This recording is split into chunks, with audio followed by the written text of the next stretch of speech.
Puji syukur pada Allah karena pada hari ini bisa bersilaturahmi dan Stikas Muhammadiyah Lamongan. Salam salam piring pada baginda Rasulullah Muhammad SAW. Semoga kita bisa mengenal dari beliau sampai dengan akhir zaman, insya Allah. Bagaimana kabarnya? Kalau saya panggil bapak ibu, belum bapak ibu ya bu ya? Ada Bu Iris yang ada di depan-depan ini sepertinya bapak ibu. Saya mohon izin kalau panggil teman-teman gimana? Boleh? Itu kan kebetulan ya. Enak di saya, enak di sana ya. Enak kalau seumuran. Oke. Baik, bagaimana kabarnya teman-teman semuanya? Alhamdulillah, luar biasa. Allahu Akbar. Luar biasa. Tepuk tangan dulu dong. Sama saya, murid saya juga gitu. Nah, kita menyamakan ya jawabannya pada saat saya tanya bagaimana kabarnya. Saya akan menjawabnya seperti ini sambil berdiri. Sukses mulia. Bisa? Oke, kita cek. Saya lihat ada 1.000 orang yang ada di Stikas Muhammadiyah ini. Berarti suaranya bisa menggemparkan gedung ini. Oke ya. Bagaimana kabarnya teman-teman Stikas Muhammadiyah Lamongan? Oke, luar biasa. Tapi sepertinya ada yang belum siap, jadi mau maju nggak jadi. Kayak mau diulang nih biasa mah ya frekuensinya. Karena kita belajar mengenai histoparenting, nanti kita belajar frekuensi otak. Kalau frekuensinya nggak sama bisa kesandung ya, jadi jangan nggak jadi jangan. Oke. Bagaimana kabarnya teman-teman semuanya? Oke, tepuk tangan buat kita semua yang ada di sini. Tadi slogannya orang tua cerdas, generasi hebat. Oke, orang tua cerdas, generasi hebat. Pada kesempatan kali ini saya pagi-pagi datang ke Kota Lamongan mau sharing berkaitan dengan hypnoparenting. Setelah tiba di Lamongan ternyata banyak teman-teman penting. Oke, kalau malam itu teman-teman ternyata itu khasnya apa ya yang ada yang tahu? Soto Lamongan. Tapi saya cari di Lamongan tadi nggak ada tulisannya soto Lamongan ya. Malah tulisannya soto Lamongan. Mau apa yang terkenal di mana? Apa? Mau kiranya mohon izin teman-teman mengangkat tangan kanannya semuanya ke atas. Oke, tangan kirinya seperti ini. Oke, tangan kanannya kemudian ditekuk tangan di tangan kiri temannya. Ke tangan temannya. Oke, karena waktu saya siang, saya takutnya saya sebesar ini tampak seperti penampakan. Jadi saya berharap supaya teman-teman bisa fokus. Nah, ini kita mau tes konsentrasi. Tes apa teman-teman? Konsentrasi. Kalau saya bicara kata apel, tetap loh tangannya.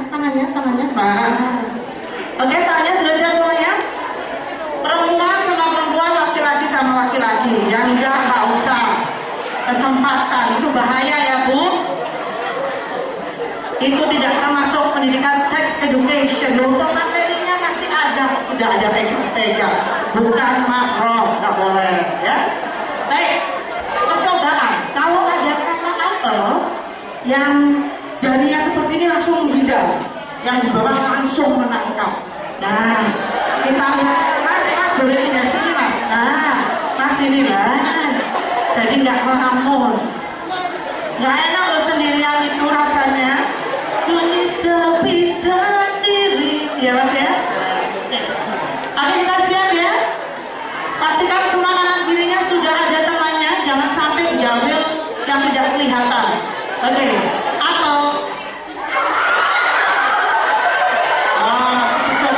Belum fokus ya.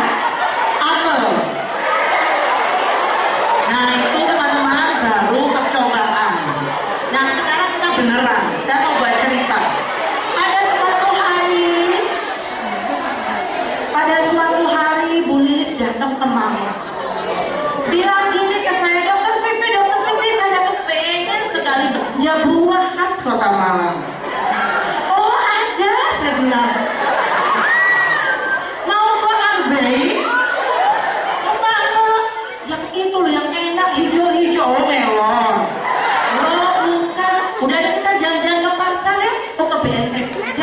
gratis. Di sana ada banyak sekali, habis kita lihat-lihat ada pasar malamnya.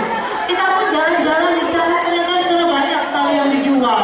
Ada belimbing, semangka, ada apem.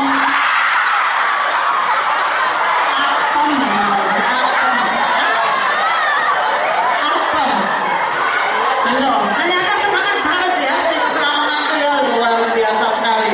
Kita lanjutin ya. Loh, nggak mau saya apem. Loh, dari ini lagi deh. Loh, abai. Oh, nggak mau juga. Nah, nggak deh. Jeruk. Loh, nggak mau sebenarnya nggak mau. Aku maunya apel. Oke, teman-teman buat teman-teman Helen Kristi kasih omongan.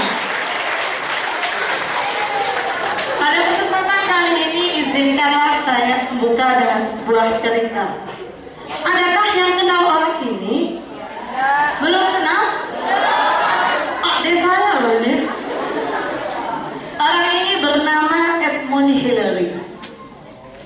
Dulu pada tahun sebelum 1958, tidak ada orang yang berhasil menaklukkan puncak Gunung Mount Everest. Semua orang, termasuk Hillary pun belum berhasil.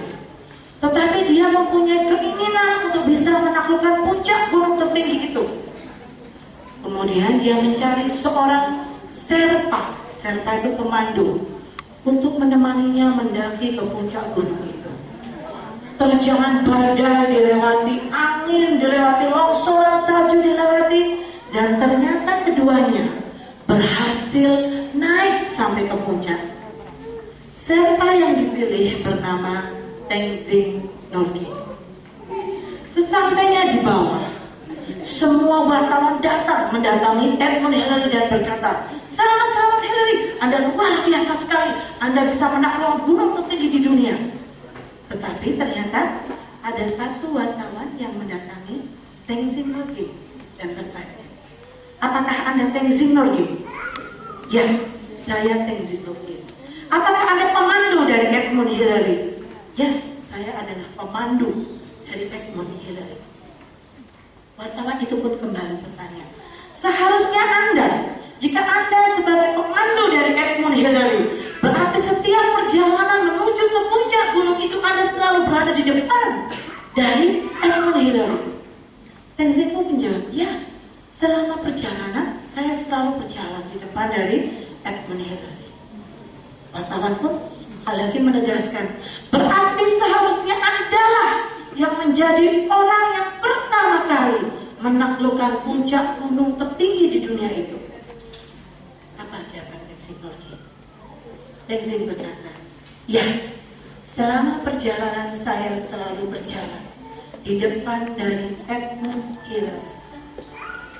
Tetapi sebelum satu langkah menjejakkan kaki di puncak gunung tertinggi di dunia itu, saya persilahkan Edmund Hillary untuk menjejakkan kakinya pertama kali di puncak gunung tertinggi di dunia itu."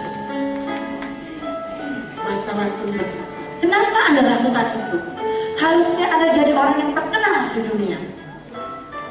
"Ya, karena itu bukan cita-cita saya.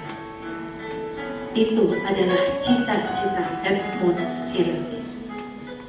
Cita-cita saya dalam hidup adalah mengantarkan seseorang untuk bisa mencapai puncak gunung tertinggi di dunia." Teman-teman semuanya, dalam kehidupan kita banyak orang-orang yang luar biasa yang telah berkorban dalam hidupnya karena ingin melihat kita menjadi orang sukses.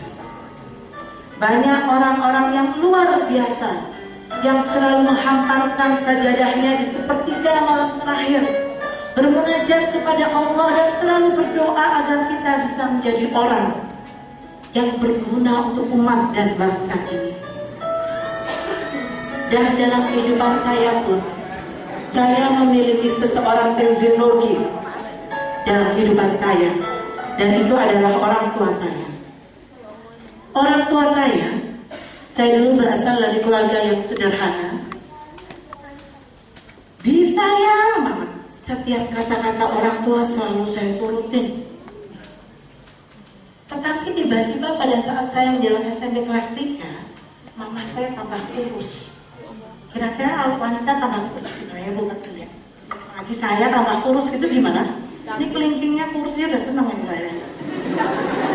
Setiap tiap kaca itu gini, tambah kurus gitu ya, tambah kurus, sama saya gitu. Tapi ternyata tambah kurusnya setelah diperiksakan terkena kanker ovarium stadium. Zaman saya dulu kecil nggak ada pemeriksaan di Malang itu Mas ya, untuk itu. Jadi kalau kemo harus ke Surabaya.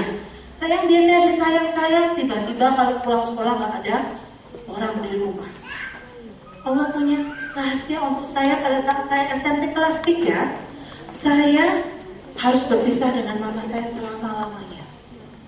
Karena mama saya meninggal. Waktu itu saya biasanya selalu juara kelas. Tiba-tiba di SMA saya ranking 24 dari 25 siswa. Jadi hanya ada satu orang yang tidak beruntung di belakang saya ya, karena dia jarang masuk. Dulu orang tua saya itu kalau ranking di Malang itu zamannya ranking 1 dipanggil pertama, dia dipanggil terakhir kelihatan rankingnya berapa. Apa saya cuma diam aja. Tapi saya juga nangis, gimana ya gak bisa move on. Nah itu katanya sekarang ya, gak bisa move on. Tapi di suatu hari saya tetap bodoh, saya kan masih punya papa. Kenapa saya kok gak bisa move on? Saya harus bisa move on nih. Akhirnya disitulah saya bangkit. Mama saya tuh sabar banget bangunkan saya tiap hari, selalu memberikan doa-doa yang baik dan memasakkan saya ala bapak-bapak memasakkan sehingga pancinya gosong semua ya. Saya harus move on nih, saya harus bangkit nih. Akhirnya di kelas 2 saya kembali lagi ranking 1 dan sampai akhirnya kalau zaman saya namanya ULCTN, saya daftar kedokteran. Waktu saya diterima, senyumnya papa saya tuh senang banget, bahagia. Kalau boleh milih nggak boleh ganti hari deh, saya maunya lihat senyum papa yang hari itu. Melihat senyum seorang hamba yang begitu bersyukur pada Rabbnya. Dan di semester 5 kedokteran, tiba-tiba di 5 hari bulan Syawal saya mendengar teriakan dari kamar mandi. Kenapa? Ada backing vokal. Terima kasih ya. Menghayati ya ceritanya. Ternyata mama saya pingsan di kamar mandi. Setelah saya ketok berkali-kali, akhirnya dibuka. Saya papa ke kamar, lalu udah kelihatan dingin. Dibawalah dengan bantuan tetangga, karena kalau di Malang perumahan itu lebaran, Syawal semua orangnya hilang. Saya ketok rumah satu-satunya yang ada orangnya. Minta tolong, tante tolong dong bawain papa saya ke rumah sakit. Disitulah akhirnya dibawa ke rumah sakit. Tapi ada lagi cerita untuk saya. Ternyata Allah lebih sayang papa saya. Dan hari itu pun saya berpisah dengan papa saya bersama-sama. Dan saya adalah seorang anak tunggal dengan orang tua yang merantau ke Malang, jadi gak ada saudara. Waktu itu saya berkata, ya Allah, kenapa ya Allah Pak ambil mama saya tinggal satu, kok itu masih diambil lagi. Waktu itu saya selalu ingat kata-kata orang tua saya, yang selalu berharap saya bisa menjadi orang yang berguna untuk banyak orang. Makanya namanya ada suryanya, karena surya itu katanya bisa berguna untuk banyak orang. Jadi di dalam kesendirian saya selalu ingat kata-kata orang tua saya. Dan akhirnya ternyata perjalanan hidup saya itulah yang membawa saya untuk bertemu dengan teman-teman sekarang di Istiqlal Lamongan, membuat saya keliling Indonesia. Dan di situ saya jadi dokter parenting, karena saya berharap pada saat saya memiliki anak, saya ingin saya bisa mendampingi setiap tahapan perkembangannya. Saat saya memiliki anak, saya ingin anak saya nanti bisa mendoakan saya saat saya sudah tidak ada. Mereka bisa mengangkat tangannya dan berdoa, Allahumma firli wali walidayya warhamhuma kama rabbayani shaghira. Dan mereka bisa mengkafani saya saat saya nanti sudah tiada. Dari situlah akhirnya saya mempunyai purpose of life saya. Banyak mengajak ibu-ibu di seluruh Indonesia dan para ayah untuk menguatkan kekuatan keluarga, karena kita tidak akan pernah tahu kapan kita akan berpisah dengan orang tua kita dan kapan kita akan berpisah dengan anak-anak kita. Setiap hari, setiap waktu di dalam keluarga adalah berharga. Dan dari situ juga lah akhirnya saya mendirikan sekolah untuk anak-anak mulai bayi, baby house namanya. Karena banyak orang tua di Malang semuanya sibuk bekerja. Dan juga membuat sekolah ayah dan bunda, agar akhirnya setiap ayah dan bunda sadar bahwa waktu bersama anak-anak adalah waktu yang berharga. Sekolah saya adalah bernama Rumah Cerdas dan bermitra dengan beberapa orang, tapi bermitranya banyaknya di Jabodetabek. Di Jawa Timur malah nggak ada. Ini adalah buku pertama saya mengenai melindungi anak dari bahaya gadget. Karena menurut survei, anak-anak Indonesia itu memegang gadget 9 jam dalam sehari. Dan itu sedang merusak otak prefrontal cortex bagian depannya, yang itu merupakan otak direkturnya. Dan nanti di hypnoparenting kita akan bahas bagaimana peran otak itu sangat luar biasa pada perkembangan seseorang anak. Baik, pada seminar kali ini saya mohon izin semua tangannya diangkat. Nah, yang kanan letakkan di bahu teman sebelah kanannya. Nah, yang muhrim. Nah, yang muhrim. Ya. Ingat, materi kedua. Ya. Oke. Izinkan jadi guru untuk beberapa menit ke depan. Ikuti kata-kata saya. Boleh? Boleh. Mbak. HP-nya sudah di silent. Nanti, ikuti kata saya. Nanti, kalau main HP sendiri, kalau selfie sendiri, kalau balas WA terus, kalau buat status di Facebook, HP-nya buat door prize ya. Sekarang gantian tangan kiri ke sebelah kiri temannya. Biasanya pembalasan lebih apa? Kalau nggak nyuruh buat saya ya, lebih keras. Biar bangun karena jamnya jam-jam limited time ya. Terima kasih sudah diingatkan. Kurang banter. Terima kasih sudah diingatkan. Kalau HP saya bunyi, kalau saya selfie sendiri, kalau saya sibuk balas WA, ambil aja HP-nya buat hopeless. Oke, mohon izin HP-nya di silent dulu, karena pada saat kita sama-sama sedang belajar, pada saat kita multitasking, ternyata itu menyebabkan kekuatan sambungan di neuron otak kita menjadi tidak kokoh dan akhirnya menjadikan kita gampang pikul. Kalau ditanya temennya, alamatnya jalan apa itu? Oh bodoh, ini tapi saya lali nanti efek multitasking ya. Oke, kalau seminar sama saya syaratnya bahagia. Apa bu? Bahagia. Apa sih ini bahagia mas?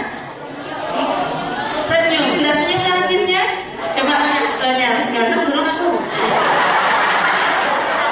Oke, senyum ya. Senyum itu ada teorinya teman-teman. 2 senti kanan, 2 senti kiri, ditahan 7 detik. Jangan gini 5 cm kanan. Mendering. Silakan senyum kanan kirinya. Coba tanya lombok itu ada lombok nggak di gigi? Yang aman semuanya ya. Oke, dan kemudian dimohon partisipasi aktifnya. Ini kalau diminta angkat tangan ya angkat tangan. Jangan di belakang suruh bilang itu nyapa sih dokter video angkat tangannya. Nanti kalau di syuting nggak cakep deh. Oke. Pada kesempatan kali ini saya mendapatkan amanah dari Stikes Muhammadiyah untuk menyampaikan bagaimana cara cerdasnya mendidik dengan hypnoparenting. Banyak orang-orang yang cerita tentang hypnoparenting, kenapa sih kok jadi penting bahasnya? Mengulas yang disampaikan tadi mengenai tahapan perkembangan, mengenai sex education, kita enaknya pemateri ketiga itu bu, tinggal menyimpulkan. Nah itu ya bahagia banget kalau saya jadi pemateri ketiga. Oke, kita lihat barang-barang film ini. Inilah realita anak-anak Indonesia yang sekarang sedang terjadi. Saya ambil dari Yayasan Kita dan Pengerti, dari Bu Elvisman dan juga guru saya juga berkaitan dengan film ini.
Oke, itu kondisi realitanya anak-anak kita. Karena salah satunya farmnya gadget. Kalau di malam, kemarin ada beberapa kasus yang datang ke saya. Itu anak-anak itu banyak sekali yang susah dibilang orang tuanya. Marah aja kalau orang tuanya bicara. Bahkan ada di sekolah, anak kelas 3 bilang ke anak kelas 2 nih Bu, ada suratnya. Itu tuh tak masukin ke kamu ya, gitu. Ada surat. Itu dibalas pakai tulisan kata bebek. Jangan bebeknya, terus nggak mau sakit dong, apa gitu. Enggak kok, sini rasa Karina udah nggak sakit. Takut lah nanti kena berdarah, ya gitu. Tiba-tiba itu anak tuh. Terus kamu kalau aku perkosa dong. Nah, tantangan zaman sekarang tuh beda sama zaman dulu. Makanya orang tua sekarang ini mbak-mbak misalnya suka banget kalau ngomong sama mbak. Karena apa? Kalau ngomong sama ibu-ibu selalu bilangnya ada kalau bebek ngasih sebenarnya telat, anak saya udah 3 dulu gitu. Buat lagi Bu, saya kalau di sini kan masih grass ya, belum menikah. Nah, nanti pastikan belajar dulu ilmunya, sehingga nanti bisa mendidik anak-anak menjadi anak-anak yang tangguh. Apa sih itu dong yang penting? Apa kayak kuya-kuya itu yang tidur? tidur gitu ya. Kita lihat asal katanya. Hipnoparenting itu berasal dari kata hipnosis dan parenting. Hipnosis itu adalah proses penurunan kesadaran, dan ternyata setiap hari kita itu mengalami kondisi-kondisi terhipnosis. Nah, sedangkan parenting apaan tuh? Parenting itu adalah segala hal yang berhubungan dengan bagaimana kita orang tua ini mendidik dan membesarkan anak. Parenting. Hipnoparenting itu ilmu yang menggabungkan antara mendidik dan membesarkan anak dengan hipnosis. Apakah kami dong orang tua bisa jadi kayak kuya-kuya dengan setiap kali ketemu anaknya dia bilang tidurlah bunda mau bicara. Apakah begitu? Nah, ya. Ternyata apa? Karena ternyata kondisi hipnosis ini selalu diamali 2 kali sehari, menjelang tidur dan bangun tidur. Jadi kalau mau menghipnosis anak, kalau mau memasukkan suatu program, inilah kesempatan yang paling penting. Dan termasuk menghipnosis bapaknya, ya Pak ya. Jadi hati-hati, bukan menghipnosis bapaknya bisa menjelang tidur dan bangun tidur. Jadi kalau bisa bilang papa sayang, papa baik, beliin berlian dong. Nah itu menjelang tidur dan jadi semua ilmunya nanti hari ini saya berikan sudah dilupakan, yang bagian ini jangan dilupakan ya. Nih, kondisi terhipnosis adalah antara mata terbuka dan tidur nyenyak. Jadi antara mata terbuka dan tidur nyenyak. Ada yang namanya hipnotisnya adalah kita. Hipnotis itu orang yang menghipnosis. Kayak pianis, orang yang main game. Jadi kalau kita dibilang saya hipnotis, ya, jadi orang yang melakukan hipnosis. Kan tadi dibilang oleh Bu moderator saya harus cepat dong. Oh ya, oke. Teman-teman, kita itu kira-kira hidup di lingkungan sadar apa nggak sadar sih sebenarnya? Sadar? Yang merasa sadar angkat tangan. Oke. Yang merasa nggak sadar angkat tangan. Ada? Yang nggak angkat tangan, ngaku. Oh, ada nggak angkat tangan? Pulang. Yang merasa sadar angkat tangan. Oke. Yang nggak sadar angkat tangan. Tidur ya nggak angkat tangan makanya ya. Yang nggak angkat tangan, ngaku. Oh, nggak ngaku. Oke. Teman-teman, ternyata kita itu, coba kita bayangkan, Papa, Mas, masa Bapak? Oh Mas, jangan Pak, wow. Bayangkan saya Pak nih Mas, biasa sebenarnya bapak-bapak ibu-ibu sih ya. Mas, bayangkan saya ular kobra.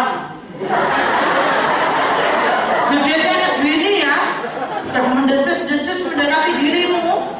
Saya udah gak makan sebulan. Gak makan gitu, wah gitu ya. Apa yang mau lakukan Mas? Lari. Mas, ular kobra segini jaraknya apa yang mau lakukan? Sembunyi, gimana Mas? Oh berarti kan jawaban para lelaki kita ganti jawaban yang wanita. Mbak, ini ular kobranya gede banget ke saya. Apa yang kau lakukan? Lari. Yang sebelah sana kok ada jawaban yang lain ya maksudnya? Apa Mbak? Iya kamu. Iya. Gimana ular kobranya di sini? Apa yang kamu lakukan? Lari juga. Oh selfie yo. Habis itu gelarnya tambah almarhum. Nah, tadi jarak segini kan lari ya. Itu sebenarnya kerja pikiran bawah sadar namanya. Kalau kerja pikiran sadar, ambil penggaris dulu. Digaris sih. Oh, 1,5 meter. Kecepatan lari itu adalah 10 km per jam. Dan kecepatan layaknya ular adalah 20 km per jam. Oh iya, tetap kecaplok pas. Itulah pikiran sadar. Karena ternyata pikiran bawah sadar ini, sadar bekerjanya 12%. Dan pikiran bawah sadar itu bekerjanya 88%. Kayak kita nih dari rumah nyetir mobil, berarti guys, lagi mau kamu hasil tak? Katanya kedurung ya, mau ngestak aja nih kedurung ya. Nah, tiba-tiba udah nyampe six belum, kok sampai? Itu pikiran bawah sadar. Sama kayak belajar nyetir pertama, karena udah bisa nyetir